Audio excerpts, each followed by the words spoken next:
ஐயோ,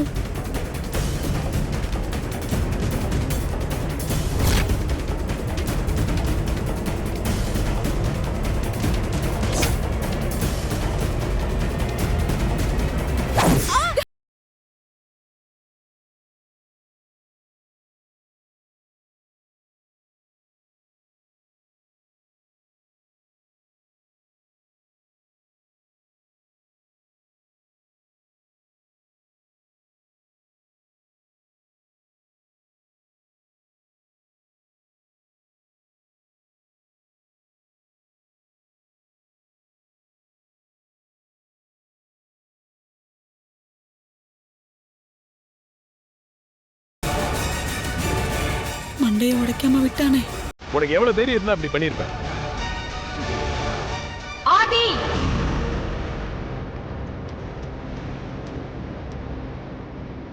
அகிலா வந்தாச்சு. மாட்டடா இன்னைக்கு பாரு.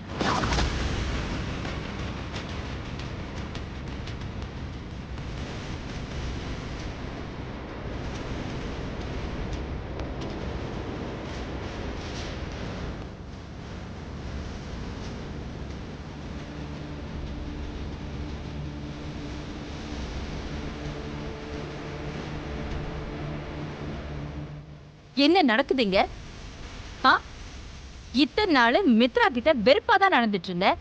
இப்போ இப்படி எல்லாம் ஆரம்பிச்சிட்ட. இதை நான் உன்கிட்ட கொஞ்சம் கூட எதிர்பார்க்கல ஆதி. நல்லா கேளுங்கக்கா. ஆதி காரணம் இல்லாம இப்படி எல்லாம் நடந்துக்க மாட்டான் அகிலா. முதல்ல என்ன நடந்துச்சுன்னு விசாரி. என்ன நடந்திருந்தாலும் அதை என்னோட நாலேஜ்க்கு கொண்டு வந்திருக்கணுங்க. இவங்க 2 பேருக்கும் கல்யாணம் வேற ஃபிக்ஸ் பண்ணிட்டேன். இந்த நேரத்துல ஆதி மித்ரா கிட்ட இவ்வளவு கடுமையா நடந்துக்கலாமா? ஆதி, நீ எதுக்காக மித்ரா கிட்ட இப்படி நடந்துக்கிட்ட? மித்ரா என்ன தப்பு பண்ணா? ஆபீஸ்ல பார்வதி எல்லாரும் முன்னாடி அவமானப்படுத்துறதுக்கு இந்த மித்ரா என்ன பண்ணான்னு தெரியுமா?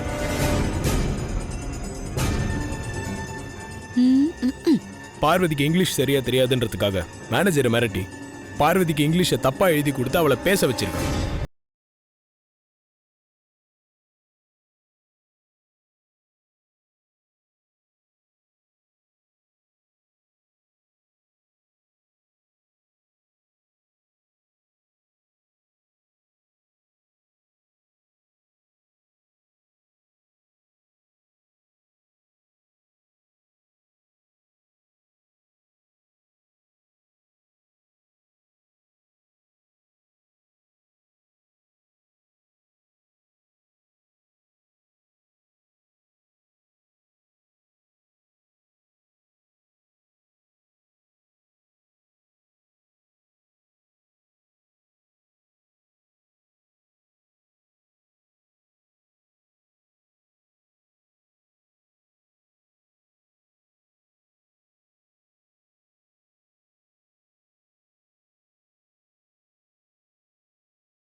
ஆதி எப்படி எல்லாம் பேசிட்டு போறாருன்னு பாத்தீங்களா ஆண்டி?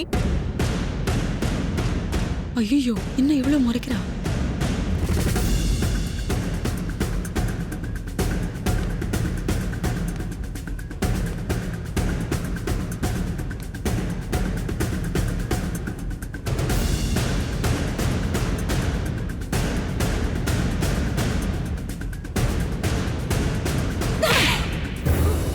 கரெக்டா கொடுத்த. டெபாசிட்டே காலி. ஆதி சொன்னதுல என்ன தப்பு இருக்கு? ஏய், உனக்கு பார்வதிக்கு என்ன பிரச்சனை? எதுக்காக மறுபடியும் மறுபடியும் பார்வதியை பழி வாங்குறதுக்கே உன் கவனத்தை செலுத்திக்கிட்டு இருக்க? ஆதி உன்கிட்ட வெறுப்பா நடந்துகிட்டு இருக்கிறது நல்லா தெரிஞ்சுதான் நான் உனக்கு அவனுக்கு கல்யாணத்தை முடிவு பண்ணிருக்கேன். என்னோட வார்த்தைக்கு கட்டுப்பட்டுதான் ஆதி கல்யாண விஷயத்துல அமைதியா இருக்கான். நீ அவன் மனசுல எடம் பிடிக்கிற மாதிரி நடந்துக்கிறத விட்டுட்டு அவன் மனசுல இன்னும் வெறுப்பு வர மாதிரி நடந்துக்கிட்டா என்ன அர்த்தம் மித்ரா இதுக்கெல்லாம்?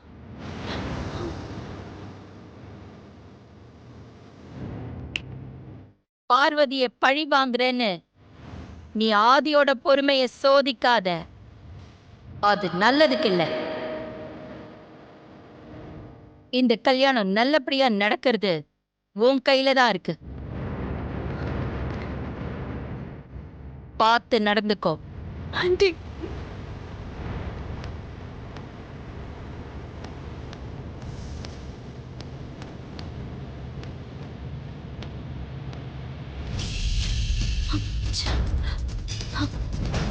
என்ன ஆண்டி, அகிலா ஆதிக்கு அட்வைஸ் பண்ணுவாங்கன்னு பார்த்தா எனக்கு அட்வைஸ் பண்ணிட்டு போறாங்க. மித்ரா, நீயும் கொஞ்சம் கவனமா இருக்கணும். கௌரவத்தை விட்டு கொடுக்காம ஆதிக்கட ஒரு அகிலாண்டேஸ்வரியா நடந்துக்கணும்னு அகிலா நினைச்சாலும் அவ மனசுல இன்னும் ஆதியோட அம்மாங்கிற தாய்ப்பாசம் அப்படியே தான் இருக்கு. ஆதிக்கட ஒரு அகிலாங்கிற கௌரவமும் ஈகோவும் அவ மனசுல இருக்கிற வரைக்கும் தான் நீ இந்த வீட்டுல இருக்க முடியும். அவ தாய் பாசத்தை கிளறி விடுற மாதிரி விஷயங்களை நீ பண்ண ஆரம்பிச்சின்னா அதுக்கப்புறம் அது எல்லாமே ஆதிக்கு தான் சாதகமா போய் முடியும். நமக்கு பாதகமா தான் வந்து விடியும். பார்த்து நடந்துக்க மித்ரா, ஜாக்கிரதை.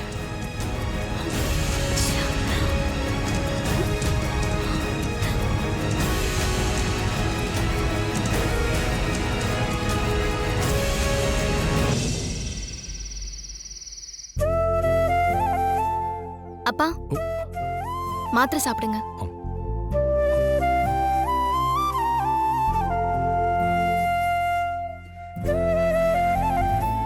சரிம்மா, நான் போய் படுத்துக்கிறேம்மா. ம்.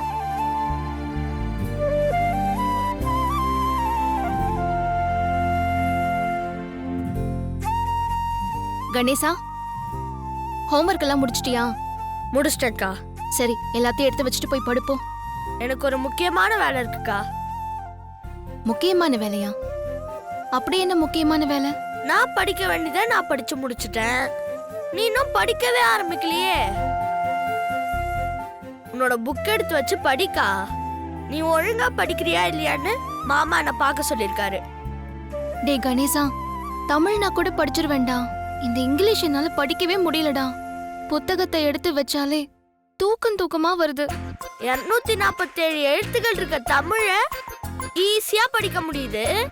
26 எழுத்து மட்டுமே இருக்கிற இங்கிலீஷ உனக்கு படிக்கிறதுக்கு கஷ்டமா இருக்கு. அதெல்லாம் முடியவே முடியாதுக்கா. இப்ப நீ படிக்கல, நான் உடனே மாமாக்கு ஃபோன் பண்ணி சொல்லுவேன்க்கா. மாமா கூட சேர்ந்துக்கிட்டு நீ என்ன நல்லாவே மிரட்டிட்டு இருக்க. இதெல்லாம் உனக்கு நல்லதுக்கு இல்லடா. நான் உன்னோட நல்லதுக்கு தாங்க சொல்றேன். நீ முதல்ல புக் எடுத்துட்டு வந்து படிக்கா.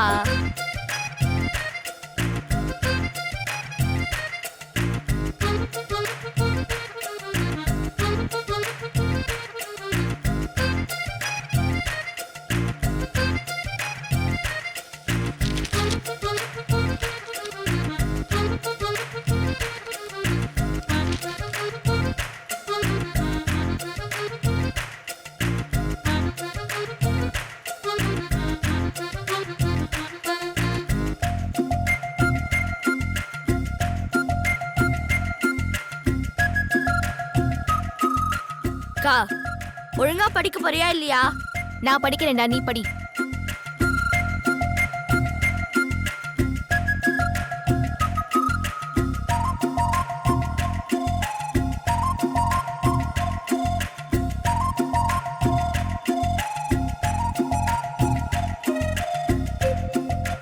என்ன ஏன்க்கா பாக்குற?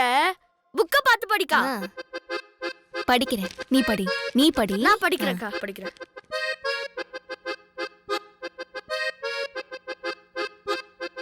அக்கா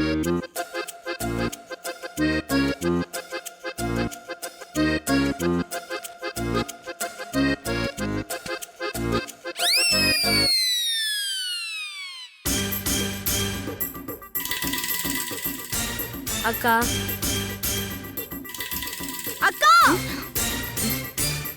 என்னக்கா நீ? நான் என்ன சொன்னேன், நீ என்ன பண்ணிட்டு இருக்க? நீ உன் வேலையை பாரு, நான் படிக்கிறேன் போ. படி.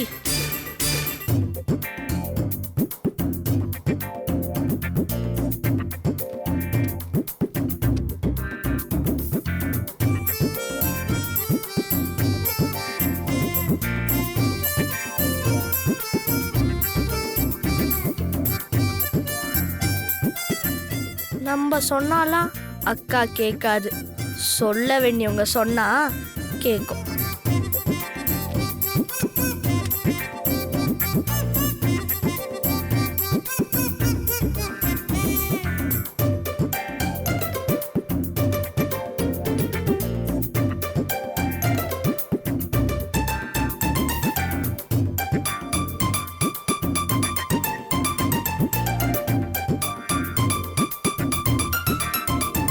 மாமா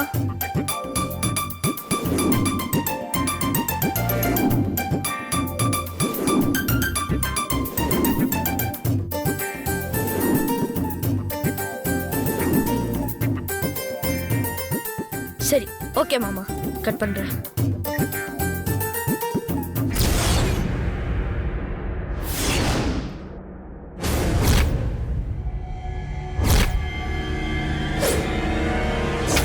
பார்வதி,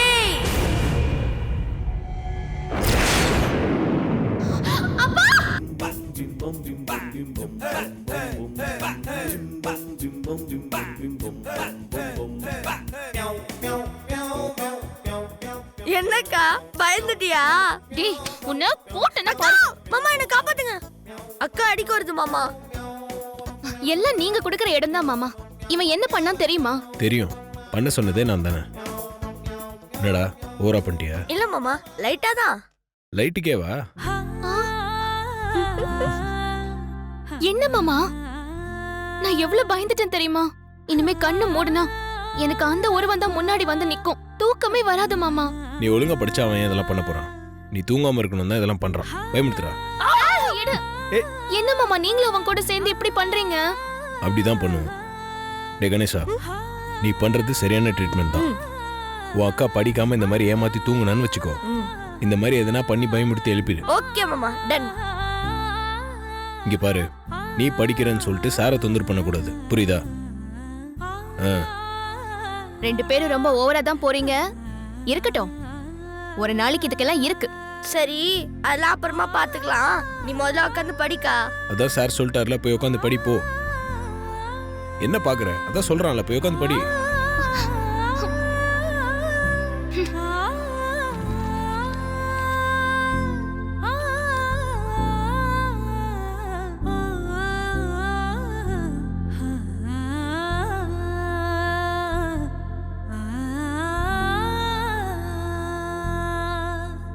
பாத்துக்கோடா.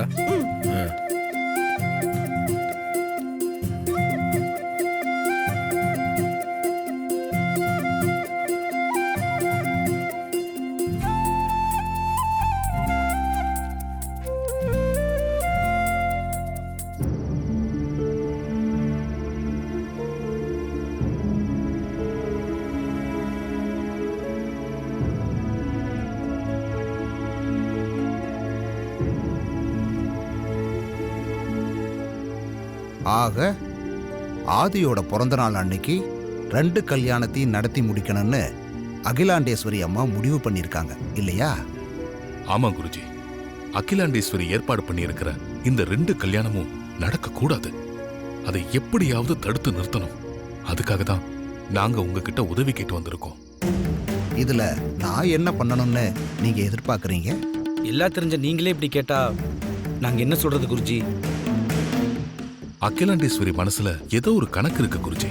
அதனாலதான் அவ இப்படி எல்லாம் பண்ணிக்கிட்டு இருக்கா. எல்லா வழியிலயும் அகிலா கிட்ட சொல்லி பார்த்துட்டேன். அகிலா அவ எடுத்த முடிவுல உறுதியா இருக்கா. அகிலாவோட முடிவை மாத்த முடியலனாலும் அந்த முடிவை கொஞ்சம் தள்ளி போட்டா நல்லா இருக்கும் குருஜி. அது உங்களால முடியும். ப்ரோவோட பிறந்தநாள் அன்னைக்கு கல்யாணம் வேண்டாம், கல்யாணத்தை வேறொரு நல்ல நாள் பார்த்து வச்சுக்கலான்னு சொல்லி அம்மா கிட்ட நீங்க வந்து கொஞ்சம் சொல்லணும் குருஜி. நீங்க வந்து அகிலா கிட்ட சொன்னா கண்டிப்பா அகிலா உங்க வார்த்தைக்கு மதிப்பு கொடுத்து கண்டிப்பா கல்யாண தேதியை மாத்திக்க சம்மதிப்பா குருஜி. எங்க கோரிக்கையை ஏத்துக்கிட்டு இந்த சிக்கல்ல இருந்து நீங்க தான் எங்களை காப்பாத்தணும் குருஜி.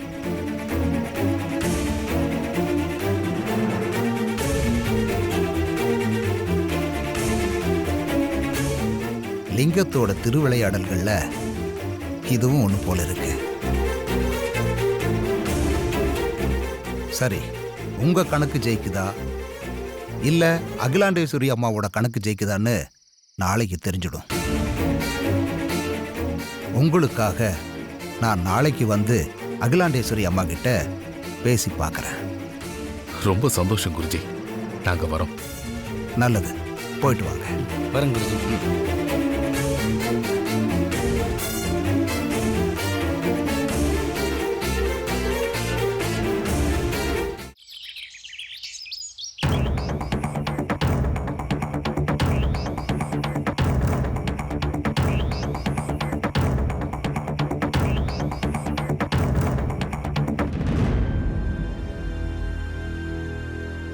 குட் மார்னிங்மா. குட் மார்னிங்ப்பா. Good morning Arun.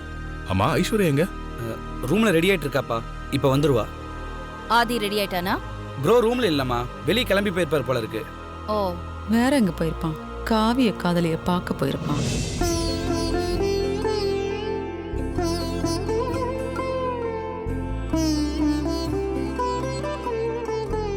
ஐயோ, இந்த குருஜியா? அப்பா, சொன்ன மாதிரியே குருஜி வந்துட்டாரு. இனி அம்மா என்ன சொல்ல போறாங்கன்னு தெரியலையே. வணக்கம் குருஜி. வணக்கம் குருஜி. வணக்கம். வாங்க.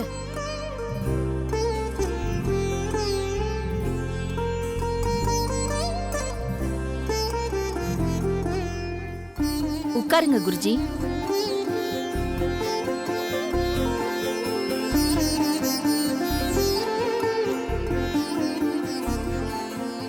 நானே உங்களை வந்து பார்க்கணும்னு நினைச்சிட்டு இருந்தேன் குருஜி. நீங்களே வந்துட்டீங்க, ரொம்ப சந்தோஷம். எல்லாம் அவன் செயல்.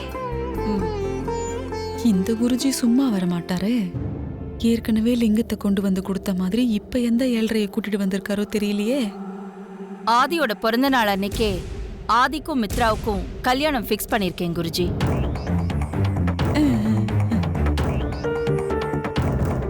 என்ன குருஜி, ஆதிக்கு கல்யாணம் சொல்றேன், நீங்க இப்படி அமைதியா இருக்கீங்க? அதானே. ஆதிக்கு கல்யாணங்கிறது நல்ல விஷயம்தான். அந்த நல்ல காரியம் ஏற்கனவே 2 முறை கூடி வந்து தடங்கள் ஏற்பட்டு நடக்காம தள்ளி போயிருக்கு.